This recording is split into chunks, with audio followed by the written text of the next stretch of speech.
November 1942. The deserts of North Africa stretched like an endless furnace, sand drifting over abandoned tanks and shattered fortifications.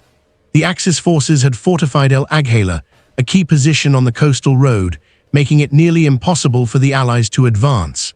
Intelligence reports warned of heavy patrols, minefields, and artillery that could cut down any careless soldier in seconds.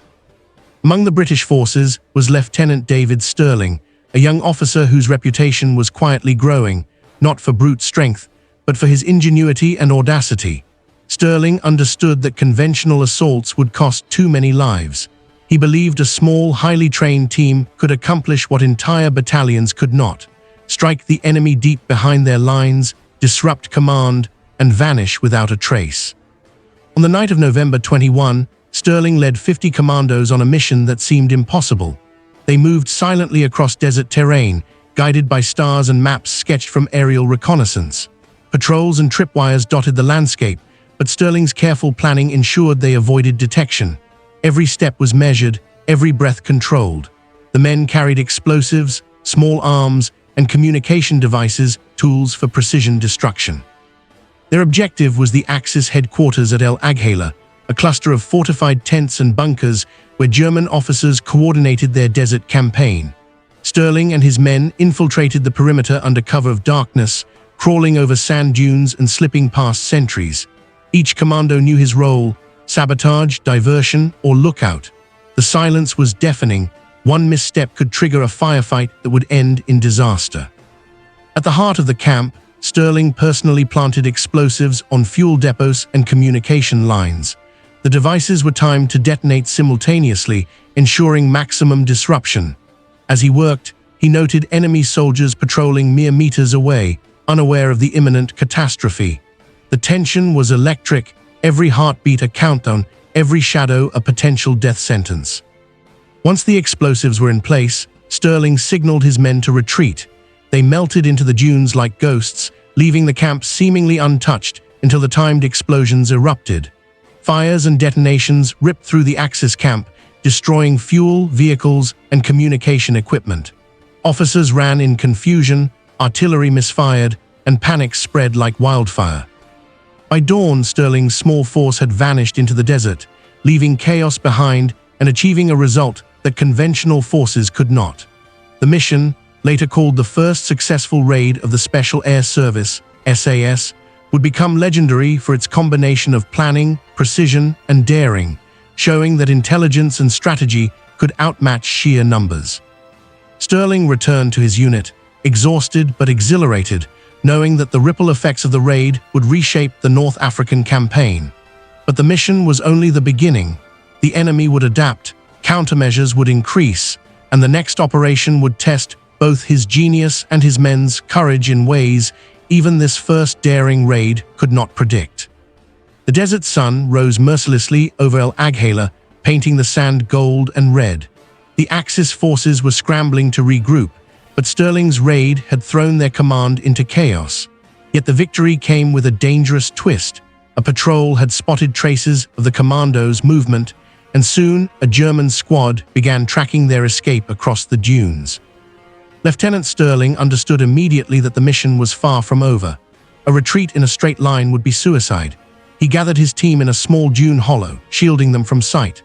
The men were exhausted, dehydrated, and tense, but Stirling remained calm, calculating every risk.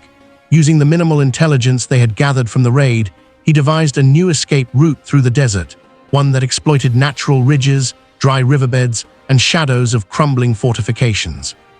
As they moved, the commandos encountered unexpected obstacles: a minefield that had been missed on reconnaissance, a lone enemy vehicle patrolling at irregular intervals, and the desert wind that shifted, revealing their tracks to eagle-eyed scouts. Stirling's genius shone here. He used deception and misdirection, sending one small group to create false tracks while the main team slipped along an alternate path. Every decision was precise. Hesitation could mean death. Halfway through the trek, they came upon a German supply convoy blocking their route. Stirling assessed the situation with a cold, tactical mind. He could fight, risking too many lives, or improvise. He chose improvisation. Using leftover explosives from the raid, he sabotaged the convoy silently, cutting tires and fusing a small timed charge to a fuel barrel, creating a controlled distraction. The Germans, thinking the detonation indicated a larger force, fled, leaving the commandos free to continue. The night became their ally. Under a sky littered with stars, they moved like shadows, covering dozens of kilometers without being detected.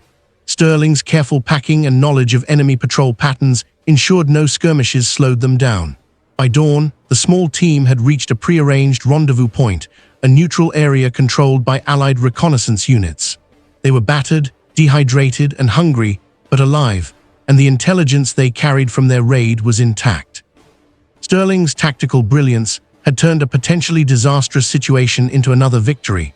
The raid had not only disrupted the enemy, but proved the value of small unit ingenuity in the vast, unforgiving desert. Yet Stirling knew the campaign was far from over. Each raid, each clever maneuver, painted a target on their backs. The next operation would test not just his ingenuity, but the courage and resourcefulness of every man under his command. Weeks passed after the initial raid at El Agheila, but the desert remained a deadly chessboard. Stirling and his commandos had proven their brilliance, yet the Axis forces were adapting. Reinforcements arrived, patrols became more frequent, and the commandos faced the constant threat of ambush. The mission was no longer just sabotage. It had evolved into a test of endurance, intelligence, and ingenuity against a cunning enemy. Stirling planned a second raid, even more audacious than the first. This time, the target was a supply depot deep behind enemy lines, rumored to hold vehicles, fuel, and critical communication equipment. The intelligence indicated it was heavily guarded, with patrols, machine guns, and minefields. For most officers, the task would have been suicidal, but Stirling saw an opportunity. He combined careful reconnaissance, misdirection, and psychological tactics to exploit the enemy's expectations. Under the cover of darkness, the commandos moved silently across the desert. Stirling split his team into small units, each assigned a precise role. Some would plant explosives, others create diversions, and a select few would mark escape routes using discrete signals only his team understood. Every step was calculated, every risk weighed. The desert itself became an ally. Ridges, dunes, and moonlit shadows masked movement and created natural cover. At the depot, Stirling's plan unfolded with stunning precision. Explosives destroyed vehicles and fuel depots simultaneously, causing fires and confusion. Patrols rushed toward the chaos, only to find Deka units carefully positioned to mislead them. Communication lines were cut, isolating units and preventing coordinated counterattacks. In less than an hour, the commandos had struck a decisive blow, then vanished into the desert, leaving behind devastation and bewilderment. The impact was immediate. Axis forces were thrown into disarray, their supply lines disrupted, and morale plummeted. Stirling's daring and tactical genius had achieved what larger units could not, demonstrating the extraordinary value of intelligence, planning, and decisive action under pressure.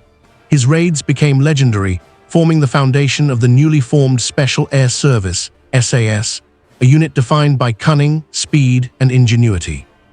For Stirling, the mission was not about glory, it was about precision, teamwork, and the survival of his men. Yet history would remember him as a master of unconventional warfare, a soldier whose brilliance turned small numbers into strategic advantage, and whose daring reshaped the North African campaign. In the harsh desert sun, the name David Stirling would become synonymous with genius in war. The officer who proved that courage, intelligence, and meticulous planning could outmatch numbers, fortifications, and even the chaos of battle itself.